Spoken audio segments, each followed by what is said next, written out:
يا عبادي الذين أسرفوا على أنفسهم لا تقنطوا من رحمة الله وخلق منها زوجها وبث منهما رجالا كثيرا ونساء واتقوا الله الذي تساءلون به والأرحام إن الله كان عليكم رقيبا يا أيها الذين آمنوا اتقوا الله وقولوا قولا سديدا يصلح لكم أعمالكم ويغفر لكم ذنوبكم ومن يطع الله ورسوله فقد فاز فوزا عظيما أما بعد فإن أصدق الحديث كتاب الله وخير الهدي هدي محمد صلى الله عليه وسلم وشر الأمور محدثاتها فإن كل محدثة بدعة وكل بدعة ضلالة. Ikhwatul Islam, saudara kaum muslimin, para tetamu Allah rahimani wa rahimakumullah. Alhamdulillah, Allah Subhanahu wa taala kembali memberikan kesehatan, kesempatan kepada kita bersama untuk bisa bersua berjumpa di dalam masjid yang amat indah, masjid yang pondasinya adalah iman dan taqwa, Masjid Rasulullah sallallahu alaihi wasallam. Allah Subhanahu wa taala menyebutkan la masjidun ussisa 'ala taqwa, masjid yang apabila seorang hamba mereka bisa beribadah di dalamnya, maka mereka merasakan bagaimana iman mereka bertambah, sebagaimana pula bertambah ketakwaan mereka kepada Allah Subhanahu wa taala. Dan itu merupakan di antara karunia nikmat yang amat besar bagi kita bersama. Tentunya kewajiban kita sebagai seorang hamba adalah selalu menjadi hamba yang bersyukur kepada Allah Subhanahu wa taala. Dan hakikat syukur yang sebenarnya adalah dengan beribadah kepada Allah. Makanya di dalam sebuah riwayat yang dibawakan oleh ibunda kita Aisyah radhiyallahu taala anha, ketika dia melihat Nabi sallallahu alaihi wasallam tidak pernah berhenti melaksanakan salat malam, dan salat malam yang dilakukan oleh Nabi betul-betul lama sekali bacaannya, panjang ayatnya, sampai-sampai bengkak kaki Rasulullah sallallahu alaihi wasallam dikala melakukan salat malam tersebut. Maka ibunda kita Aisyah radhiyallahu taala anha pun bertanya kepada suaminya, kepada nabinya, "Ya Rasulullah, bukankah Allah Subhanahu wa taala telah ampunkan dosamu? Bukankah engkau telah diberikan jaminan surga?" Kemudian disebutkan semua kemuliaan dan kelebihan untuk Rasulullah sallallahu alaihi wasallam. Ketika Nabi sallallahu alaihi wasallam mendengarkan pemaparan daripada ibunda Aisyah radhiyallahu taala anha, maka apa jawaban Nabi sallallahu alaihi wasallam? Afala ahabbu an akuna 'abdan syakura. Kalau seandainya Allah berikan kepadaku kelebihan ini, kelebihan itu, banyak kelebihan yang Allah berikan kepadaku, tidakkah aku suka kalau seandainya aku menjadi hamba yang pandai bersyukur? Dan di antara bentuk cara bersyukur Nabi sallallahu alaihi wasallam dengan melakukan salat malam. Bahkan Nabi tidak pernah meninggalkan salat malam sedikit pun atau sekalipun, kecuali beberapa kali sahaja, dan bahkan sampai bengkak kaki Rasulullah sallallahu alaihi wasallam. Artinya demikianlah hakikat bersyukur yang sesungguhnya. Jadi kalau seandainya banyak nikmat yang Allah berikan kepada kita, kemudian kita mengucapkan alhamdulillah, itu bagian kecil daripada syukur, tapi bukan syukur yang sesungguhnya. Karena kalau seandainya kita diberikan nikmat kemudian kita mengucapkan alhamdulillah, terlalu mudah bersyukur kepada Allah Subhanahu wa taala. Bersyukur itu tidak mudah. Makanya Allah Subhanahu wa taala menyebutkan wa qalilun min ibadiyasy syakur, yang bersyukur itu sedikit. Kenapa sedikit? Karena yang bersyukur itu adalah mereka yang mau beribadah dan memanfaatkan kehidupan yang Allah berikan kepadanya, setiap nikmat yang ada pada dirinya dalam rangka beribadah kepada Allah Subhanahu wa taala. Dan semoga Allah mudahkan bagi kita untuk selalu beribadah dan istiqamah di dalamnya sampai kita bersua dan berjumpa dengan Allah Subhanahu wa taala. Kemudian salawat beriringkan salam semoga senantiasa tercurahkan buat junjungan alam Nabi kita yang mulia, uswah dan qudwah kita bersama Muhammad bin Abdullah sallallahu alaihi wasallam, yang mana merupakan kewajiban kita sebagai umat Nabi untuk selalu dan senantiasa menyampaikan salam dan salawat kepada Rasulullah sallallahu alaihi wasallam, dan itu sesuai dengan nama Nabi itu sendiri. Nama Nabi sallallahu alaihi wasallam yang termaktub di dalam kitab-kitab sebelumnya adalah Ahmad. Dan Ahmad itu artinya adalah orang yang banyak memuji. Dan itu sesuai dengan nama Nabi sallallahu alaihi wasallam, karena orang yang paling banyak memuji Allah Subhanahu wa taala adalah Rasulullah sallallahu alaihi wasallam. Bahkan lisan Nabi sallallahu alaihi wasallam tidak pernah berhenti bergerak di dalam memuji, berzikir, berdoa kepada Allah Subhanahu wa taala. Sehingga Nabi SAW dinamakan dengan Ahmad, karena Ahmad itu artinya orang yang banyak memuji, dan orang yang paling banyak memuji Allah adalah Rasulullah SAW. Sedangkan nama Nabi yang masyhur bagi kita bersama adalah Muhammad. Dan Muhammad itu ikhwatul Islam diambil dari kata-kata humida, isim majhul. Isim majhul itu kalau kita terjemahkan yaitu bahasa yang fasif. Bahasa fasif itu biasanya berawalankan dengan di, artinya dipuji. Sehingga Muhammadun artinya adalah orang yang banyak dipuji, karena ada kalimat syiddah di sana. Syiddah itu artinya menunjukkan banyak. Muhammadun artinya orang yang banyak dipuji.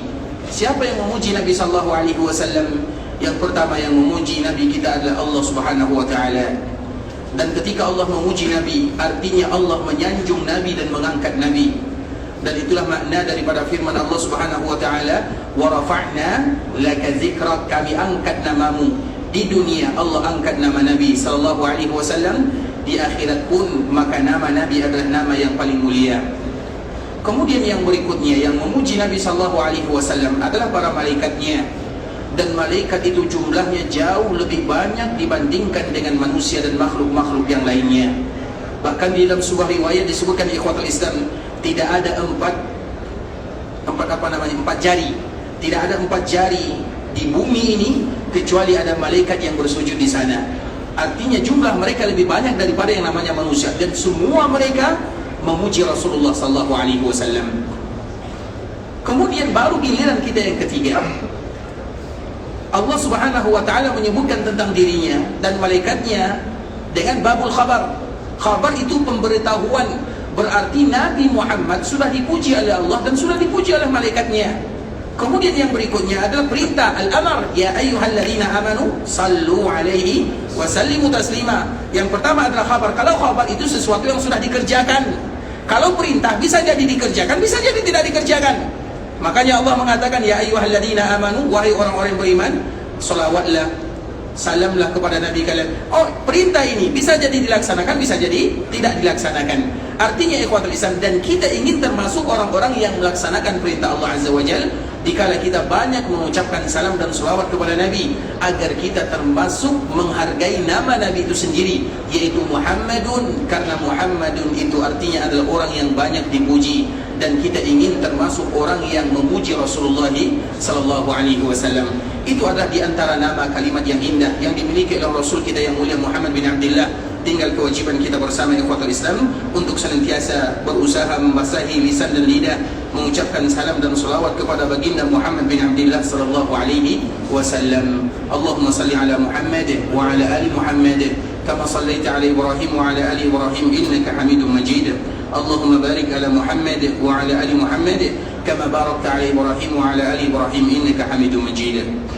Alhamdulillah, kita akan kembali melanjutkan pembahasan berikutnya, lanjutan daripada pembahasan yang sebelumnya berkaitan dengan mahdzuratul ihram, yaitu larangan-larangan ihram yang harus diketahui bagi mereka yang melaksanakan ibadah haji dan melaksanakan ibadah umrah.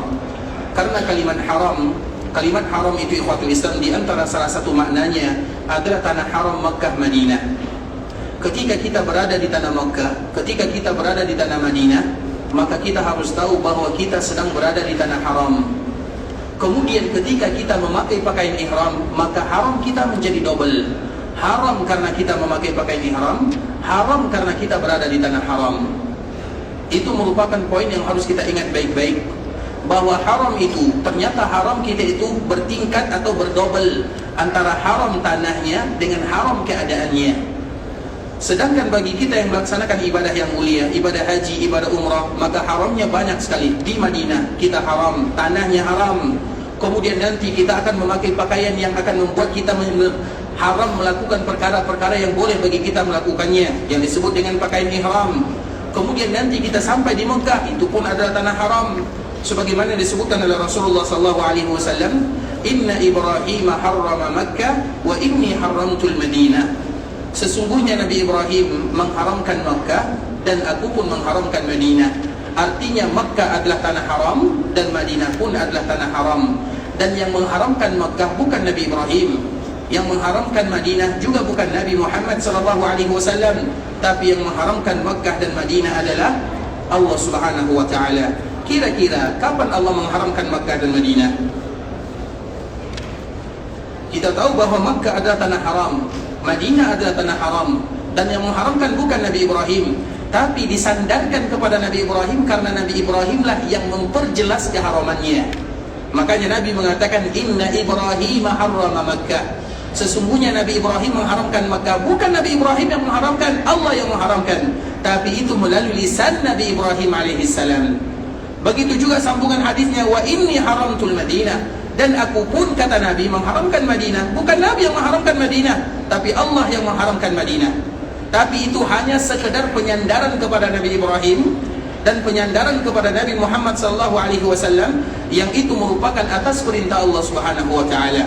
Sehingga pertanyaannya, kapan Makkah dan Madinah itu menjadi haram? Ada yang tahu?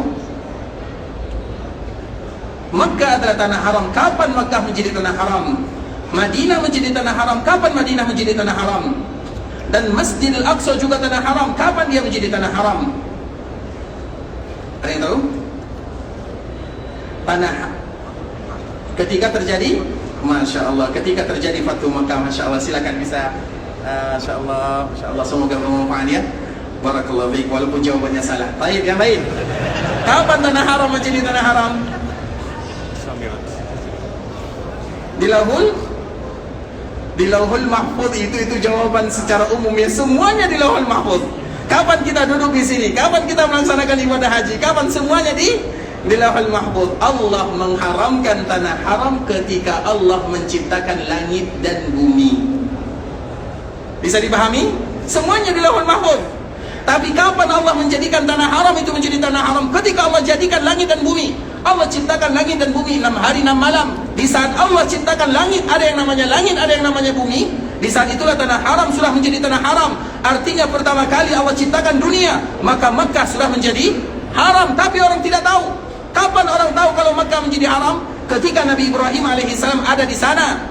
Begitu juga Madinah. Kapan orang tahu kalau Madinah haram? Ketika Nabi SAW berada di sana. Jadi Allah menciptakan tanah haram itu sebagai tanah haram ketika bumi ini ada.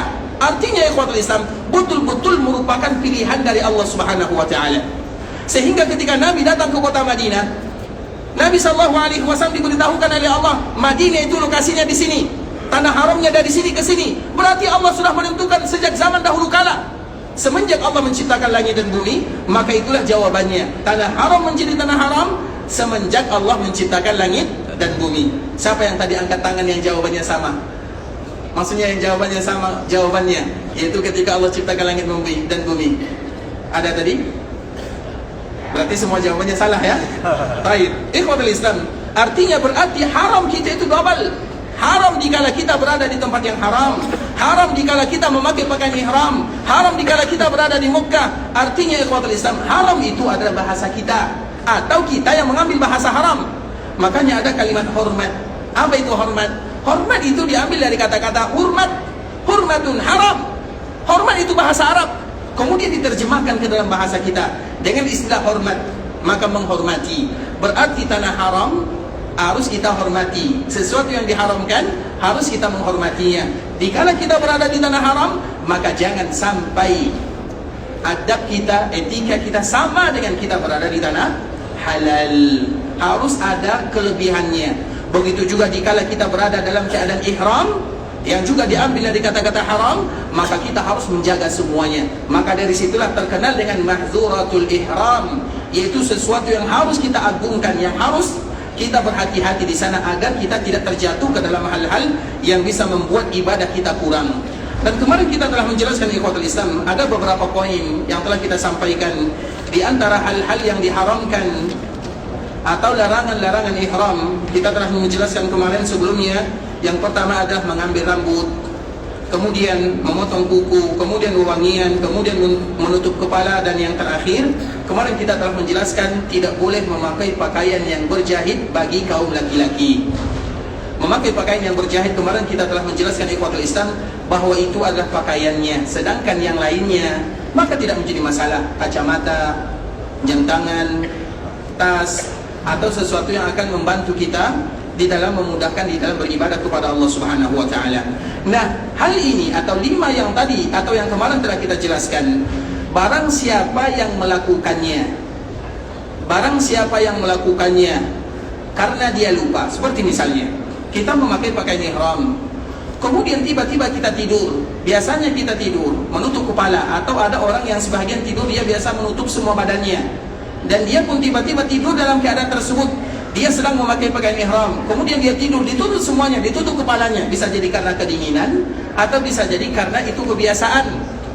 Maka apabila dia melakukan yang demikian karena dia lupa atau dia tidak tahu, maka tidak ada denda baginya. Itu kaedahnya. 5 yang kemarin kita sebutkan ikhwatul Islam: rambut, mengambil rambut yang ada di badan, memotong kuku, memakai wangian, menempelkan sesuatu di rambut. Misalnya nanti kita pergi melaksanakan ibadah ihram, kemudian kita sampai di miqat. Ada di antara kita yang biasa pakai peci, sampai di miqat dia lupa menanggalkan pecinya. Apakah dia bayar denda atau tidak? Bayar denda atau tidak? Rabbana la tu'akhidna in nasina au akhtana. Itu kaedahnya. Kalau ada di antara kita yang lupa atau yang tidak tahu, maka kita tidak ada dendanya kalau lupa atau tidak tahu, kecuali kalau disengaja. Dan ada sesuatu yang mesti bagi kita untuk menyengaja. Seperti misalnya ikhwatul Islam, bagi kita yang melaksanakan ibadah haji atau melaksanakan ibadah umrah, qaddarallah dia terpaksa melanggar atau melakukan larangan-larangan ihram. Karena larangan ihram itu kemarin kita telah menjelaskan, ada sebahagian kaum muslimin yang mereka wajib melakukan atau wajib melanggarnya. Karena kalau dia tidak langgar, maka akan ada mudarat yang lebih besar bagi dirinya. Dan itu pernah terjadi di zaman Nabi SAW. Dulu pada tahun ke-6 Hijriah, dikala terjadi perjanjian Hudaybiyah, dan itu adalah awal pertama kali Nabi SAW melaksanakan ibadah umrah. Kemudian Nabi dan para sahabatnya berjalan dari Madinah menuju Makkah Al-Mukarramah, yang mana tidak boleh bagi kaum muslimin untuk mencukur rambutnya. Tiba-tiba ada salah seorang sahabat Nabi yang dia panjang rambutnya, karena memang rata-rata para sahabat Nabi itu rambutnya panjang. Kemudian ikhwatul Islam, sahabat ini rambutnya itu banyak, bukan lagi ketombe, tapi kutu banyak. Kita tahu kutu, kumal. Banyak sekali kutunya, bahkan sampai berjalan di mukanya. Nabi kasihan melihatnya. Maka apa kata Nabi SAW? Cukur rambutmu. Artinya dia pada waktu itu diwajibkan oleh Nabi untuk melakukan pelanggaran. Lakukan walaupun tetap itu merupakan bagian daripada larangan. Nah, hal seperti ini bisa kita contohkan dalam kehidupan kita sekarang. Seperti misalnya, ada di antara kita orang tua, atau sebaliknya ada di antara kita yang anak-anak. Kemudian kita tahu kadang-kadang setiap orang tua kita memiliki penyakit yang berbeza. Walaupun setiap kita punya penyakit tersendiri, tapi ada salah satu penyakit yang agak berat di ikhwatul Islam, namanya salasil baul. Salasil baul itu kami tidak tahu ya, artinya dia selalu kencing. Apa namanya? Apa? Banyak bahasanya ya. Bahasa yang mana kita pakai ini? Beser. Apa? Beser ya. Ini bahasa mana nih? Sunda. Bahasa Sunda ya. Bahasa Indonesia? Sering kebelet. Bukan, dia sedikit-sedikit, dia tidak sadar. Prostat. Apa namanya? Prostat ya. Baik. Yang penting namanya salasil baul. Baik, dia karena ada dia keluar secara sendiri dan dia tidak sadar. Kemudian nanti kalau dia memakai pakaian ihram, dan kita tahu di antara salah satu syarat memakai pakaian ihram harus menanggalkan semua pakaian, harus ditanggalkan. Kaum laki-laki, bagi kita yang laki-laki harus ditanggalkan semuanya. Kemudian kalau ditanggalkan, bagaimana dengan dirinya? Yang dia tidak sadar nanti akan kena najis. Kalau najis, pakaiannya najis, tempat duduknya najis, semuanya kena najis. Bagaimana keadaannya? Bagaimana dia tawaf? Yang mana tawaf wajib dalam keadaan bersuci. Bagaimana nanti dia salat? Bagaimana nanti dia dalam keadaan, banyak sekali keadaan yang harus dilanggarnya, atau sesuatu yang nanti sulit bagi dia untuk melakukan. Pada waktu itu ikhwatul Islam, ingatlah, bagi kita yang merasa seperti ini, maka pada waktu itu wajib hukumnya bagi kita menggunakan alat bantu. Seperti misalnya sekarang pempes lah misalnya, kantong kecil misalnya, artinya sesuatu yang bisa membantunya. Apakah boleh bagi dia melakukan yang demikian? Bukan boleh, wajib. Karena nanti kalau tidak dia melakukan yang demikian, akan banyak mudarat bagi dirinya. Dan itulah bisa kita kiaskan kepada yang lain. Artinya ikhwatul Islam, larangan-larangan ihram itu ada di antara kaum muslimin yang mereka wajib untuk melanggarnya demi kemaslahatan dirinya sendiri. Nah, kalau seandainya kita melanggar, dan pelanggaran itu dengan sengaja tentunya, berarti kalau kita melanggar maka kita bayar denda. Dan membayar denda itu ikhwatul Islam bukan berarti ibadah kita akan kurang nilainya, karena memang faktor keadaan, situasi dan kondisi yang membuat kita demikian. Jadi ingat ikhwatul Islam, kalau ada di antara kita yang melakukan larangan dan dia tahu, dia sengaja melakukannya karena kemaslahatan, kemudian dia bayar denda, ketahuilah bayar denda itu bukan mengurangi pahala ibadah yang dia lakukan, tapi karena situasinya dan keadaannya yang membuat dia demikian. Oleh karenanya ikhwatul Islam, 5 hal larangan ihram yang tadi telah kita jelaskan, kalau seandainya dilakukan tanpa sengaja atau lupa, kita ulang lagi, sengaja, tanpa sengaja atau lupa, maka tidak ada denda. Seperti misalnya orang yang biasa menggigit kukunya, kemudian dikala dia memakai pakaian ihram, digigit terus kukunya sampai pada akhirnya kukunya, artinya sama dia memotong kuku pada akhirnya, tapi dia terbiasa tanpa sengaja, maka orang seperti itu tidak membayar dam. Intinya kalau tanpa sengaja atau karena dia lupa, maka tidak ada denda untuknya. Tapi kalau dia terpaksa dan sengaja melakukannya karena ada urusan, ada masalah, ada kepentingan, maka silakan dia lakukan sebagaimana tadi yang dianjurkan oleh Nabi SAW kepada para sahabatnya, tapi dia harus bayar denda. Apa dendanya? Jadi dam itu ikhwatul Islam, sebenarnya denda itu kita tidak bisa mengatakan dam, karena dam itu artinya darah, dan denda itu bukan hanya dengan menyembelih. Maka bahasa yang paling tepat adalah dia harus membayar kafarat. Jadi bukan membayar dam, harus membayar kafarat, karena dam itu adalah bagian daripada kafarat. Bisa dipahami? Nah, karena damnya atau kafaratnya itu ada 3. Yang pertama ikhwatul Islam, bagi kita yang melakukan pelanggaran atau melakukan larangan-larangan yang tadi telah kita sebutkan, maka yang pertama dam, artinya dia menyembelih. Dan ingat, semua penyembelihan yang berkaitan dengan ibadah haji dan ibadah umrah, maka itu harus dilakukan di Makkah Haram, Makkah Al-Mukarramah, dan tidak mesti sekarang. Maksudnya apa ikhwatul Islam? Kalau seandainya ada di antara kita yang melaksanakan ibadah haji dan melaksanakan ibadah umrah, qaddarallah, uangnya hilang, atau pas berangkat cukup untuk makan sahaja, atau ada masalah-masalah yang lainnya, maka boleh nanti dia mengundur pembayarannya, tapi pembayarannya itu tetap dilakukan di Makkah Al-Mukarramah dan disembelih di sana, tapi boleh diundur waktunya. Bisa dipahami? Jadi misalnya kalau ada di antara kita yang ingin, Ustadz saya ingin ibadah saya sempurna, sehingga nanti membayar dam, saya ingin dam yang terbaik, karena dam itu tentu banyak levelnya. Ada dam atau denda yang harga kambingnya 300 real, ada atau tidak?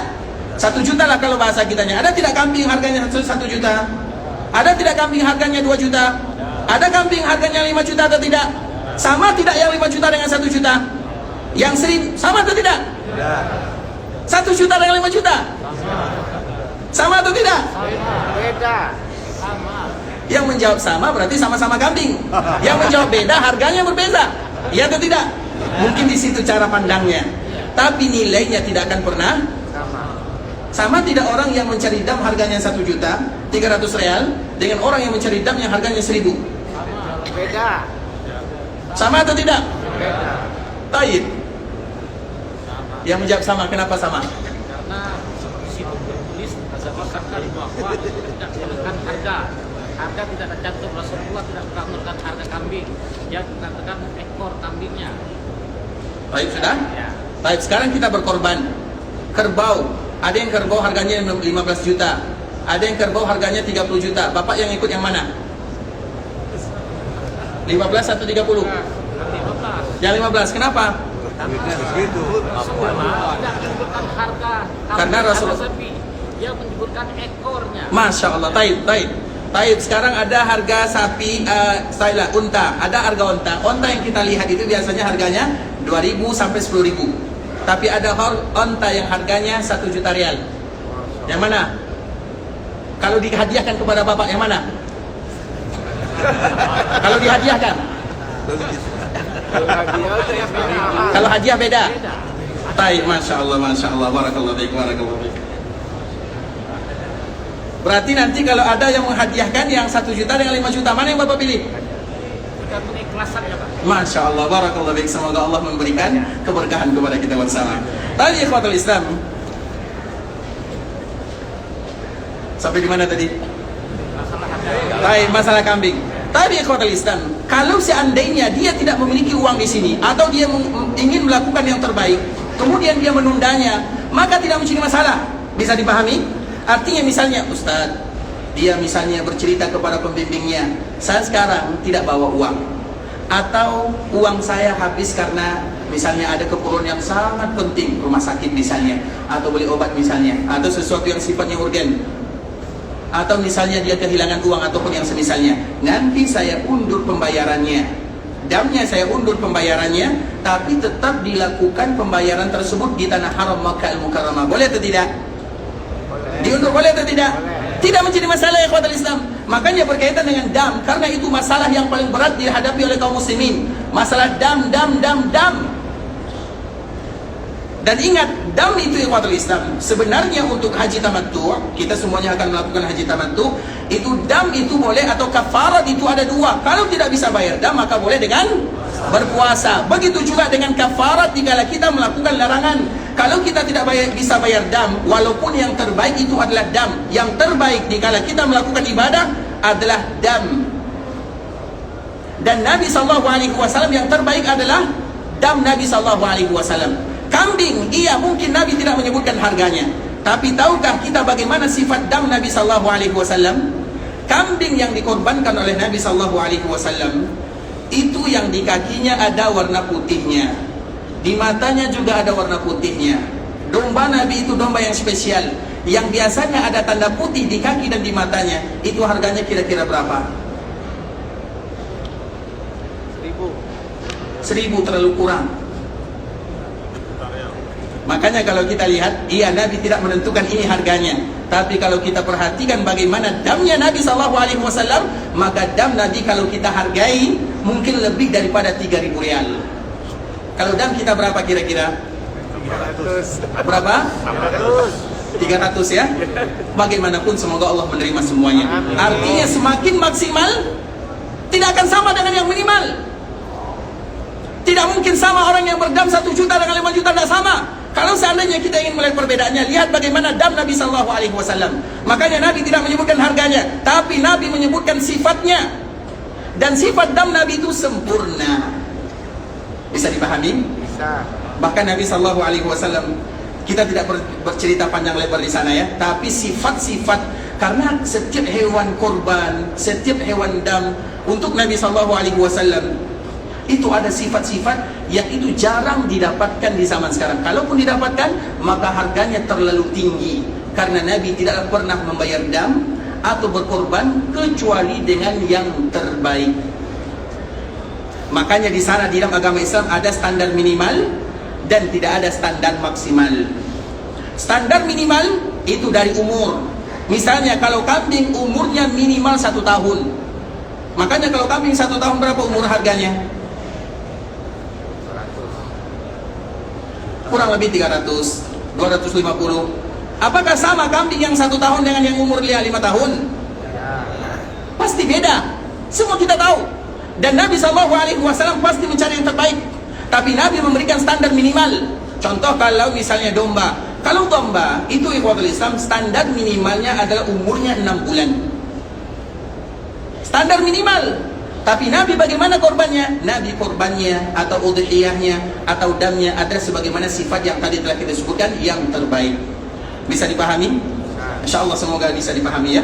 Tapi ikhwatul Islam, kemudian bagi kita yang melakukan larangan yang tadi telah kita sebutkan, kalau seandainya kita melakukan larangan yang tadi telah kita jelaskan, maka dia ada 3 pilihan. Pilihan yang pertama, maka dia boleh membayar dam atau menyembelih dam, dan dam itu tidak boleh kecuali disembelih di tanah haram Makkah dan dibagikan di sana. Tidak boleh kecuali di sana. Makanya Mina, kita tahu apa arti Mina? Siapa yang tahu apa arti Mina? Mina itu artinya ikhwatul Islam, artinya adalah tempat yang paling banyak ditumpahkan darah. Makanya tempat penyembelihan itu nanti di sebuah tempat namanya Mina. Karena Mina itu artinya adalah tempat yang paling banyak ditumpahkan darah. Karena biasanya penyembelihan, terutama bagi kita yang melaksanakan ibadah haji, melaksanakan ibadah umrah, kalau mereka bayar dam ataupun yang semisalnya, di sanalah akan disembelih. Karena Mina itu adalah bagian daripada tanah haram. Dan Mina tidaklah disebut dengan Mina kecuali karena mayumna fi. Mayumna itu artinya sesuatu yang banyak ditumpahkan darah di sana. Artinya disitulah dilakukan penyembelihan. Kemudian ikhwatul Islam, kalau seandainya dia tidak bisa bayar dam, maka alternatif yang kedua adalah memberikan makan kepada 6 orang anak yatim atau 6 orang fakir miskin. Dan 1 orang fakir miskin itu kurang lebih 1,5 atau setengah sa'. Dan 1,5 sa' itu ikhwatul Islam, 1 sa' ada di dalam takaran di dalam bahasa Arab, ada namanya mud, ada namanya sa'. Ini misalnya kita ambil kurma atau kita ambil beras seperti ini, namanya 1 mud. Kalau bahasa kitanya apa? Ini pakai tangan, 1 genggam. 1 genggam itu bahasa Arabnya adalah 1 mud. Iya betul, 1 genggam nih. Genggam seperti ini kan? Berarti salah. Berarti ini apa namanya? 2 genggam. Tidak ada bahasa Indonesianya, tidak ada bahasa kitanya. Ini bahasanya adalah mud. Karena kalau digenggam itu digenggam, ini dibuka. Iya atau tidak?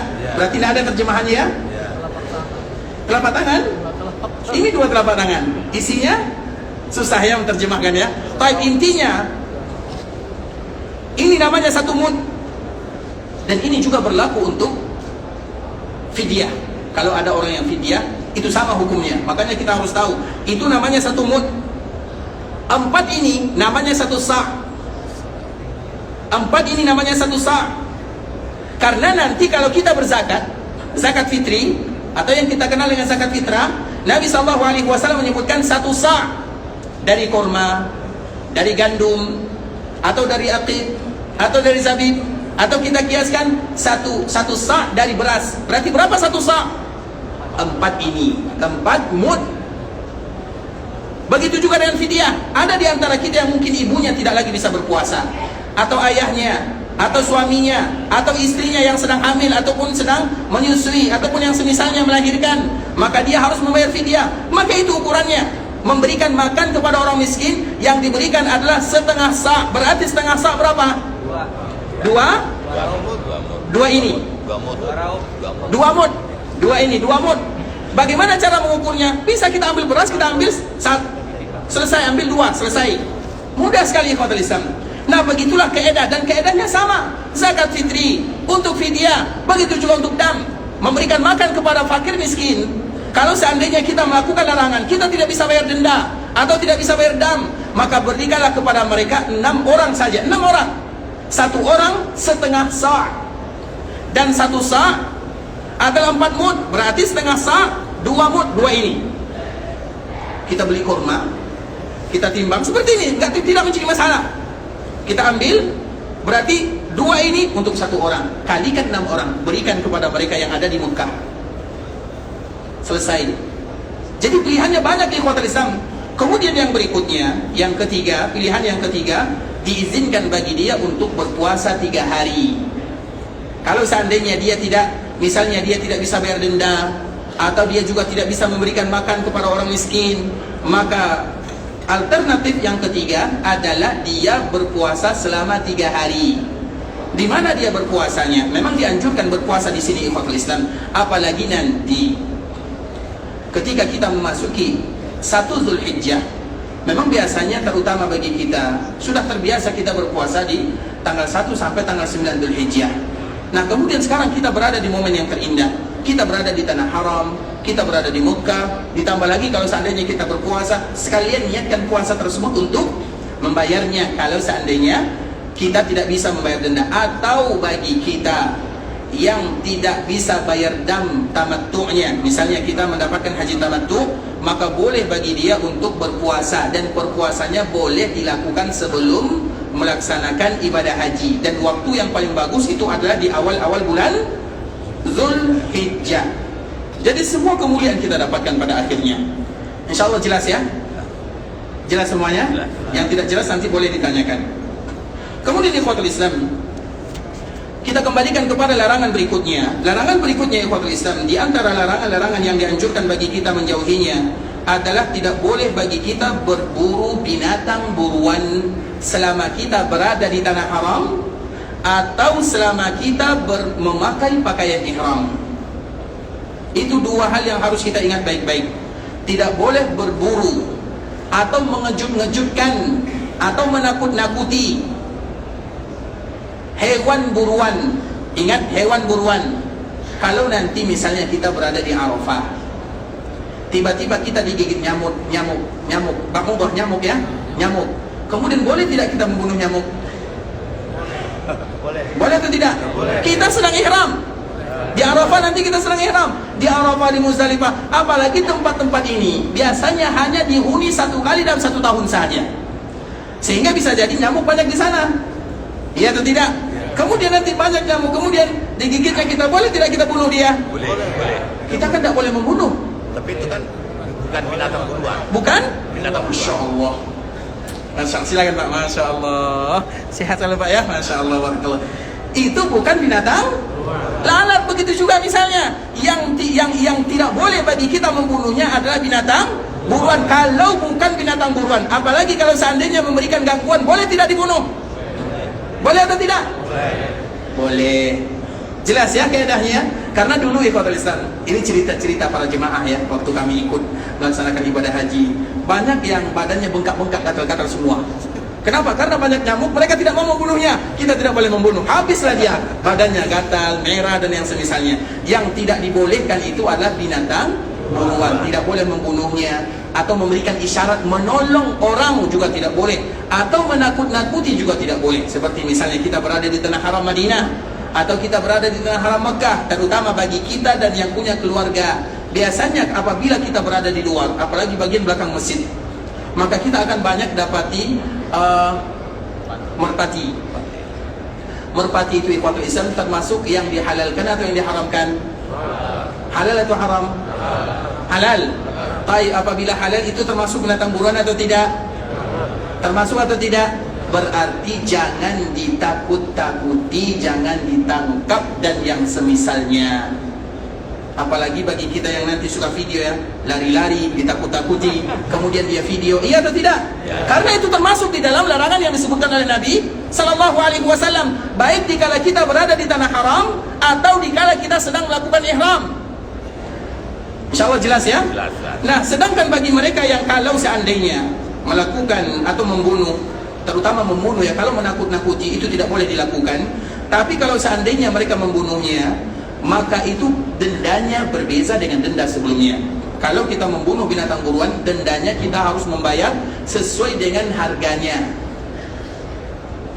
Sesuai dengan harganya. Misalnya yang kita bunuh burung misalnya, harga burung anggaplah misalnya, berapa harga burung kira-kira merpati misalnya, kita tidak 150 real atau 100 real misalnya, berarti 100 real ini ikhwatul Islam nanti kita berikan kepada fakir dan miskin. Dan satu orang miskin mereka menerima berapa? Tadi baru kita bahas, 2 setengah sa atau 2 mud, tidak boleh lebih. Bisa dipahami? Kita memberikan kepada fakir dan miskin untuk satu orang misalnya 100.000, berarti kita takar-takar kira-kira 2 mud itu kalau diuangkan berapa real. Kemudian nanti setelahnya kita bagi-bagikan kepada mereka. Begitu diantara salah satu denda yang disebutkan oleh Allah Subhanahu wa Ta'ala di dalam Al-Quran. Kemudian yang berikutnya ikhwatul Islam, yang ketujuh di antara larangan ini semuanya kita pasti ya, yaitu melakukan akad nikah. Tentunya tidak ada orang yang datang ke sini untuk menikah ya, kecuali bagi kita yang ingin cita-citanya dari awal menikah tambah lagi ataupun yang semisalnya, itulah ceritanya. Tapi tidak mungkin ada di antara kita yang di sini tujuannya adalah untuk melakukan pernikahan. Tapi biasanya kalau melaksanakan ibadah umroh, itu ada orang di antara kita yang ingin menikahnya di Mekah atau di Madinah, apalagi di Mekah. Menikah di Mekah, tentunya cita-cita kita semua demikian di ikhwatul Islam. Kalau seandainya umur kita bisa berulang, kita akan menabung dan menikah di Mekah. Kalau bisa, tapi tidak bisa lagi. Artinya karena kita mengharapkan tanah Mekah, tanah yang diberkahi, tanah haram, kita ingin mendapatkan keberkahan dalam kehidupan. Terlepas daripada itu semua ikhwatul Islam, orang yang sedang ihram yang sedang memakai pakaian ihram, maka tidak boleh bagi mereka menikah atau menikahkan atau yang semisalnya. Kalau seandainya rafas saja, rafas itu bersenda gurau terutama antara suami dan istri tidak boleh, apalagi mereka yang melakukan pernikahan maka juga tidak boleh, dan itu termasuk di antara larangannya. Sehingga semua yang berkaitan dengan masalah suami dan istri itu dendanya sangat berat sekali. Makanya Allah Subhanahu wa taala menyebutkan al-hajju asyhurun ma'lumat. Faman farada fihinna al-hajj fala rafatha wala fusuqa wala jidala fil hajj. Yang pertama kali disebutkan oleh Allah Subhanahu wa taala fala rafath. Rafath itu ikhwatul Islam adalah masalah syahwat semuanya. Maka itu harus kita berusaha bukan dihilangkan tapi dihindari. Dihilangkan tidak mungkin tapi dihindari. Makanya alhamdulillah ikhwatul Islam, kalau kita sedang melaksanakan ibadah haji, alhamdulillah kita tidak sekamar dengan keluarga, yang laki-laki sama laki-laki, yang perempuan dengan perempuan, dan itu merupakan di antara solusi agar kita tidak termasuk ke dalam yang namanya rafas, apalagi di dalam melakukan ibadah ihram atau melaksanakan ibadah haji dan umrah. Karena kalau kita terjatuh ke dalamnya, dendanya bukan kambing, dendanya onta. Bisa dipahami? Kambing saja sulit untuk dibayar, apalagi onta. Artinya ikhwatul Islam, dendanya bahaya, onta dendanya. Sebagaimana fatwa daripada Abdullah bin Umar, Abdullah bin Abbas, dan juga sahabat-sahabat Rasulullah SAW, ibadahnya rusak dan mereka tetap wajib menyempurnakan ibadah tersebut, dan kemudian mereka wajib kembali menggantinya, dan mereka juga bayar denda. Coba bayangkan betapa banyak dendanya. Sehingga masalah seperti ini ikhwatul Islam, di antara larangan-larangan ihram itu merupakan di antara yang paling berat, di antara yang berat. Ini merupakan di antara beberapa hal yang bisa kita sampaikan ikhwatul Islam dalam masalah larangan-larangan ihram. Dan insyaallah keesokan hari, besok kita akan membahas tentang haji, yaitu tanggal 8 Dzulhijjah, tanggal 9 Dzulhijjah, kemudian tanggal 10, 11, 12, dan 13. Dan semoga Allah Subhanahu wa taala mudahkan bagi kita bersama untuk mengetahui tentang ibadah yang mulia ini, agar betul-betul kita mendapatkan haji yang diridhai oleh Allah Subhanahu wa taala, haji yang akan mendatangkan kebaikan dalam kehidupan, atau yang kita kenal dengan hajjun mabrur. Ikhwatul Islam, saudara kaum muslimin, kita akan membacakan beberapa pertanyaan dan semoga Allah Subhanahu wa taala memberikan kemudahan kepada kita bersama. Pertanyaan yang pertama ikhwatul Islam, tahun ini saya melaksanakan ibadah haji. Saya memiliki penyakit menahun, yaitu selalu buang angin setiap 5 menit sekali. Bagaimana dengan tawaf saya? Apakah saya harus tayamum ataupun yang semisalnya? Kemarin kita telah menjelaskan ikhwatul Islam bahwa orang yang sedang bertawaf wajib dalam keadaan bersuci. Semua yang membuat sucinya atau tawafnya batal, maka harus diulang wuduknya atau dalam keadaan bersuci. Tapi bagaimana keadaannya dengan orang yang setiap kali dalam 5 menit dia harus atau dia buang angin? Kalau seandainya demikian, yang harus diketahui, orang yang buang angin itu, ini mohon maaf ya, kita berbicara tentang masalah agama. Ada orang yang dia merasa buang angin, tapi sebenarnya dia tidak buang angin. Buang angin itu keedahnya 2, itu kata Nabi ya. Buang angin itu keedahnya 2. Yang pertama ada suaranya, yang kedua ada baunya. Kalau seandainya perasaan, karena kita semuanya rata-rata banyak perasaannya, rasa-rasa kita buang angin, terutama dikala kita salat. Dikala kita salat, apakah saya buang angin atau tidak? Bagaimana solusinya? Lihat apakah ada salah satu di antara yang 2 ini atau tidak. Apakah ada baunya?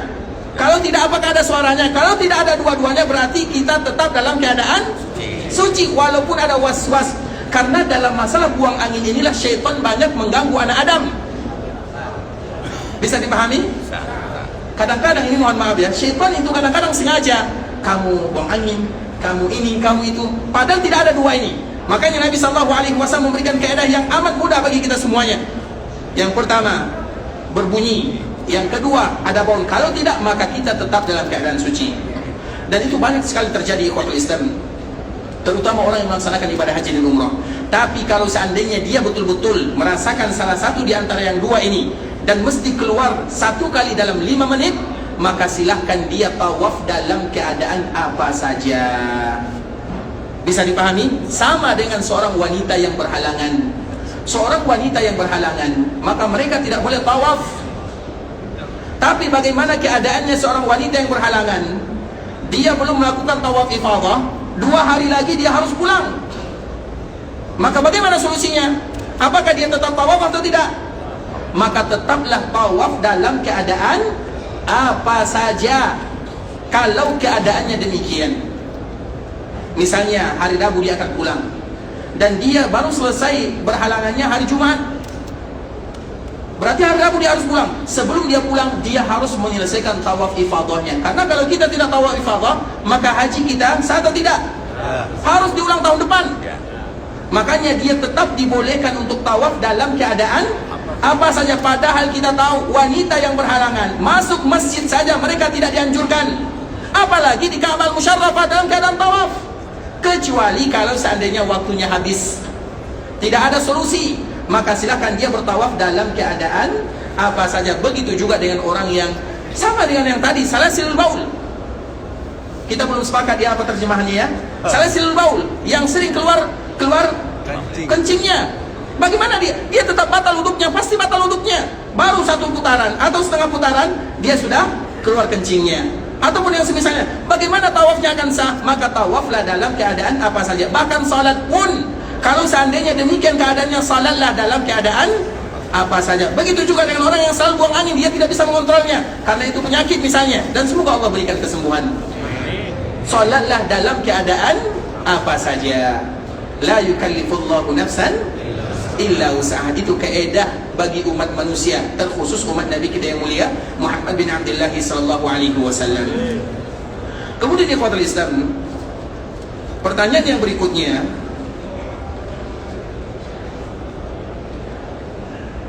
apakah Rasulullah sallallahu alaihi wasallam menggundulkan rambutnya setelah tawaf akhir? Tawaf akhir atau yang dikenal dengan tawaf akhir atau yang dikenal dengan tawaf wada.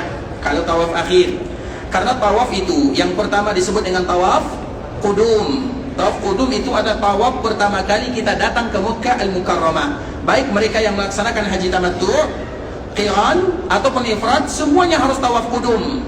Karena itu merupakan awal muqaddimah. Jika kita sampai ke Mekah Al-Mukarramah, ada qudumnya, ada wada'nya. Maka ada disebut dengan tawaf qudum. Kemudian ada tawaf wada', tawaf perpisahan. Tidak boleh ada seseorang pun yang meninggalkan Mekah kecuali mereka dalam keadaan bertawaf. Dan salah satunya, kalau ada di antara kita yang ingin pergi berjalan-jalan ke daerah-daerah lain, dia selesai melaksanakan ibadah haji, dia selesai melakukan tawaf ifadah, dia selesai semua rukunnya, tinggal wadahnya, karena dia akan masih ada di Mekah Al-Mukarramah. Kemudian mereka meninggalkan Mekah, pergi ke Jeddah, berkunjung kepada temannya, atau pergi ke Taif, berkunjung ke tempat-tempat yang bersejarah di sana. Maka ingat, tidak boleh keluar Mekah kecuali dalam keadaan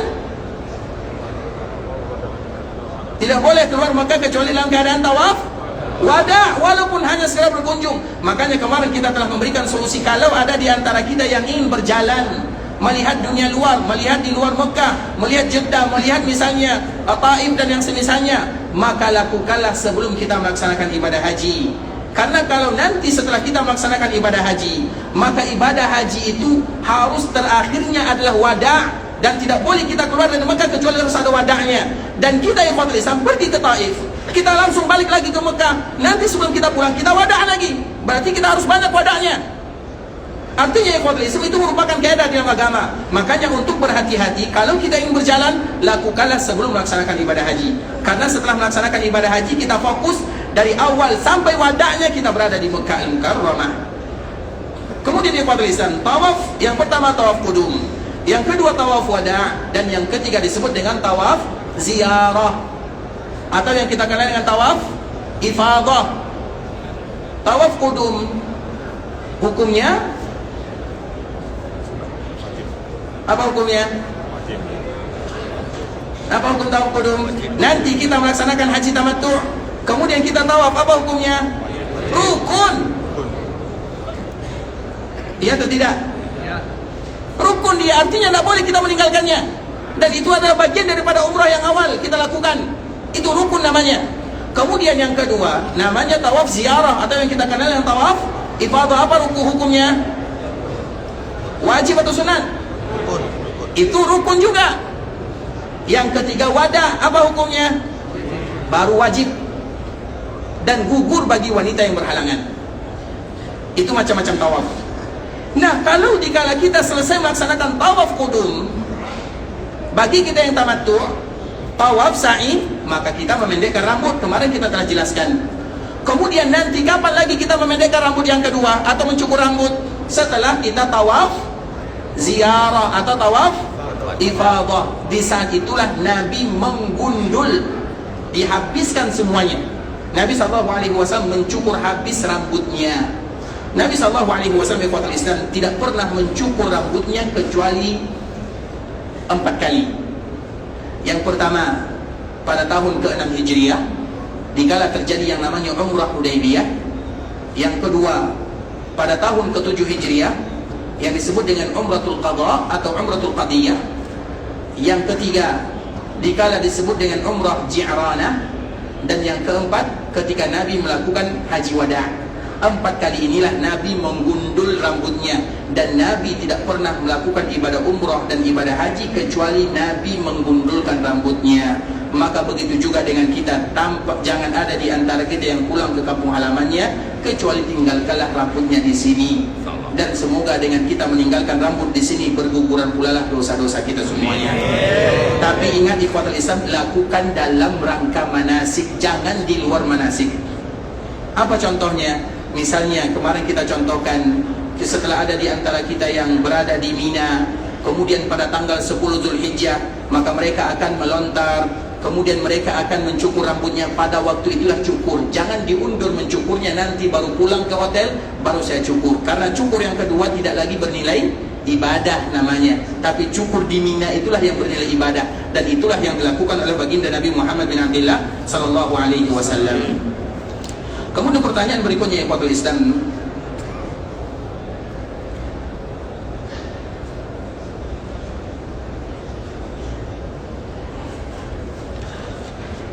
mohon maaf ya kalau tulisannya saya tidak bisa membacanya. Bagaimana saat niat di miqat tidak memakai pakaian ihram? Bagaimana kita berniat di miqat dan kita tidak memakai pakaian ihram? Kenapa kita tidak memakai pakaian ihram? Kita tidak boleh melewati miqat kecuali dengan memakai pakaian ihram. Itu kaedahnya. Dan ini sebenarnya kami mohon maaf ya, pertanyaan seperti ini pasti ada alasannya, terutama bagi kita yang berhaji mungkin tidak ada visa hajinya dan yang semisalnya. Kami selalu mengatakan ikhwatul Islam, mentaati pemerintah dimanapun kita berada, di daerah kita, di daerah lain apalagi, itu merupakan di antara ketaatan kepada Allah dan ketaatan kepada Rasulullah sallallahu alaihi wasallam. Bukankah Allah mengatakan ya ayyuhalladzina amanu athi'ullah wa athi'ur rasul wa ulil amri minkum. Kalau seandainya di daerah kita wajib hukumnya kita mentaati mereka selama tidak melakukan maksiat, bagaimana kalau di daerah orang lain? Tentu kita lebih menghargai karena kita bukan berada di daerah kita. Artinya ikhwatul Islam, kalau seandainya terpaksa, dan kami tidak menganjurkannya, tapi kalau seandainya tetap dilakukan, maka dia tentu membayar dam di sana. Dan ini adalah larangan yang sengaja dilakukan tanpa ada alasan. Alasannya bukan alasan yang syar'i, alasannya juga karena kita. Oleh karenanya ikhwatul Islam, bagaimanapun keadaannya, semoga Allah Subhanahu wa taala memudahkan urusannya dan dia tetap membayar dam. Tapi hanya saja kami selalu mengingatkan kepada kita bersama ikhwatul Islam, bagi kita yang tidak ada surat izin melaksanakan ibadah haji, maka tentu kita akan banyak sekali mendapatkan kesulitan di sana. Belum lagi mudarat-mudarat, terutama bagi saudara-saudara kita yang sudah antrian 20 tahun, 15 tahun, dan 10 tahun. Banyak sekali ikhwatul Islam, tiba-tiba kita nyelonong. Bagaimana keadaannya? Sakit hati rasanya orang yang diserempet itu sakit hati ikhwatul Islam. Coba kita bayangkan, kakek kita, nenek kita, coba nenek kita, kakek kita yang umurnya sudah 70 tahun, kemudian mereka nanti berada di Mina dalam keadaan berdesak-desakan. Mereka tidak tahan sebagaimana kita yang bisa bertahan. Yang muda dengan yang tua tidak sama. Makanya banyak yang meninggal dari mereka yang usianya sudah lanjut usia karena mereka tidak tahan. Kenapa mereka banyak meninggal di Mina? Karena tempat tinggalnya sudah diambil oleh yang lain. Di mana mereka tinggal? Siapa yang bertanggung jawab? Tahun kemarin 700 yang meninggal. Siapa yang bertanggung jawab? Iya, takdir Allah Subhanahu wa taala. Tapi ada penyebabnya. Kami mohon maaf ya, kalau nanti kami lanjutkan kami marah-marah bahaya. Artinya ikhwatul Islam, ingatlah, kita ikuti prosedur yang ada. Kalau seandainya belum bisa, maka semoga Allah berikan kesanggupan dan kemudahan kepada kita pada tahun berikutnya. Kalaupun kita tidak bisa dan kita sudah ada niat melaksanakan ibadah haji, ketahuilah betapa banyak kakek nenek kita mereka yang belum melaksanakan ibadah haji, tapi Allah hitung mereka sebagai orang yang melaksanakan ibadah haji dan umrah. Kenapa? Mereka sudah ada niat tapi mereka belum sanggup untuk melakukannya. Itu kaidah dalam agama ikhwatul Islam. Makanya kita kenapa harus berniat dengan niat yang baik, agar semua yang kita niatkan kita dihitung sebagai orang yang melakukannya walaupun kita tidak melakukannya. Dan itu banyak sekali, apalagi masalah ibadah haji, satu-satunya ibadah yang diikat dengan kemampuan. Allah memudahkan atau Allah akan memberikan pahala kepada semuanya kalau seandainya mereka berniat melaksanakan ibadah haji dan umrah, walaupun mereka belum pernah melihat Ka'bah Musyarrafah, tapi mereka sudah mendapatkan pahalanya. Kenapa? Karena dihalangi, karena keadaan, karena faktor usia, karena ekonomi dan yang semisalnya. Kemudian ikhwatul Islam, alhamdulillah ada sebagian saudara-saudara kita, terutama kemarin kami mendapatkan berita lebih daripada 30.000 atau 40.000 yang berangkat dari kita itu lanjut usia.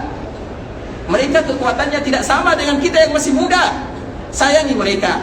Bukankah di antara salah satu bentuk hadis Nabi SAW, min ijlalillah ijlalu syaibul muslim, di antara bentuk kita mengagungkan Allah adalah mengagungkan mereka yang sudah putih jenggot dan rambutnya. Itu adalah bentuk kita mengagungkan Allah Subhanahu wa taala. Bagaimana realita dalam kehidupan? Salah satunya dalam masalah ibadah haji. Makanya mereka didahulukan. Kalau seandainya ada tempat yang berteduh, mereka yang harus berada di dalamnya. Kita yang masih bujangan, yang masih kuat, tidak apa-apa, kepanasan. Semoga dengan yang demikian Allah berikan kekuatan kepada kita bersama. Jangan kita yang menyebabkan mereka harus keluar dari tempat tinggalnya. Makanya kemarin di ikhwatul Islam, 700 itu bukan angka yang sedikit. Itu baru dari negara kita. Dan banyak teman-teman kami yang ikut bekerja, namanya TEMUS ya, tenaga musiman yang bekerja sama dengan pihak KJRI yang ada di Jeddah. Mereka mengetahui bagaimana Allah Musta'an. Diceritakan sedikit, datuk-datuk yang sudah tua, nenek-nenek yang sudah tua, mereka tersandar, tidak ada kawan. Banyak bangunan-bangunan yang mereka tidak ketahui. Kalau kita masih muda, masih banyak solusi, kekuatan masih ada. Tapi kalau yang sudah tua, kekuatan sudah tidak ada, daya pikir pun sudah tidak lagi kuat. Bagaimana? Duduk saja tinggal sampai nyawa diambil oleh Allah Subhanahu wa taala. Dan betapa banyak di antara mereka yang hilang baru ditemukan 1 minggu, 2 minggu setelahnya di peti mayat. Oleh karenanya ikhwatul Islam, kasihan kita kepada saudara-saudara atau mereka yang sudah diberikan, maka sebenarnya merekalah yang paling pantas kita dahulukan. Kalau seandainya Allah belum berikan kemudahan kepada kita untuk mendapatkan ziarah visa yang resmi, karena baru hari ini ya, kami mohon maaf ya, ini untuk kemaslahatan kita bersama di Makkah Al-Mukarramah sekarang ikhwatul Islam. Askari yang ada di sana setiap hari mereka melakukan pemeriksaan. Bagi mereka yang ada visa, yang tidak ada visa hajinya, maka mereka dipulangkan. Mau gimana? Bagaimana? Jadi itulah masalahnya. Dan semoga Allah Subhanahu wa taala mudahkan bagi kita. Bahkan kami yang ada di sini pun ikhwatul Islam setiap hari mendapatkan SMS, WA, jangan berangkat tanpa menggunakan visa yang resmi. Kami yang ada di sini pun senantiasa diingatkan oleh pemerintah jangan berangkat sampai mendapatkan visa yang resmi dari negara.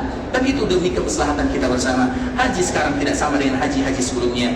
Haji sebelumnya ikhwatul Islam, mau berapapun kita berangkat dulu 15 tahun atau 10 tahun lah, mereka yang bekerja atau askari, mereka lah yang membantu kami. Kalau kami kehausan, padahal kami tidak ada surat izinnya, tapi mereka paham karena situasi dulu tidak sama. Sekarang itu berat sekali ikhwatul Islam. Kalau dulu masih lumayan, masih bisa. Bahkan yang resmi 2 juta, yang tidak resmi 1.500.000. Berbanding tipis. Tapi itu disahkan semuanya, tidak menjadi masalah karena tidak ada korban, tidak ada masalah. Kalau sekarang sudah terlalu banyak korbannya. Makanya kita lihat betapa susahnya mereka, apalagi petugas-petugas, apalagi bagian kesehatan. Kita tanya kepada mereka sesekali bagaimana susahnya. Belum lagi ada orang yang ditangkap, ada yang ini. Kita beribadah kepada Allah, ingin beribadah dalam keadaan tenang, nyaman, dan mendapatkan haji yang mabrur. Dan semoga Allah berikan kepada kita semua haji yang mabrur. Bagi kita yang akan berangkat ke Makkah Al-Mukarramah, semoga Allah Subhanahu wa taala mudahkan perjalanannya, diberikan kelancaran dalam setiap urusannya. Allah Subhanahu wa taala terima amal ibadahnya. Allah kabulkan setiap doa dan permintaannya. Allah berikan kepada kita umrahnya adalah umrah yang mabrurah, wa sa'yan mashkura, wa damban mafura. Kemudian dimudahkan bagi kita untuk menunggu penantian yang begitu indah, melaksanakan hari-hari haji yang begitu amat mulia di sisi Allah Subhanahu wa taala. Dan semua kita yang berhaji agar diberikan hajinya adalah haji yang mabrur. Ikhwatul Islam, saudara kaum muslimin, para tetamu Allah rahimani wa rahimakumullah. Sampai di sini pembahasan yang bisa kami jelaskan. Yang benar dari Allah, yang salah dari diri kami pribadi karena kurangnya ilmu kami, karena kebodohan dan karena kejahilan kami. Kami mohon dimaafkan kalau ada kata-kata yang kasar, kalimat-kalimat yang kurang tepat. bahasa-bahasa yang kurang pas didengar di telinga, maka kami mohon dimaafkan. Dan kita tutup dengan mengucapkan doa kafaratul majlis. Subhanakallahumma bihamdika asyhadu an la ilaha illa anta astaghfiruka wa atubu ilaik. Wa sallallahu wa sallim ala nabiyyina wa habibina wa khalilina wa sayyidina Muhammadin wa ala alihi wa sahbihi wa sallam tasliman katsira. Assalamualaikum warahmatullahi wabarakatuh.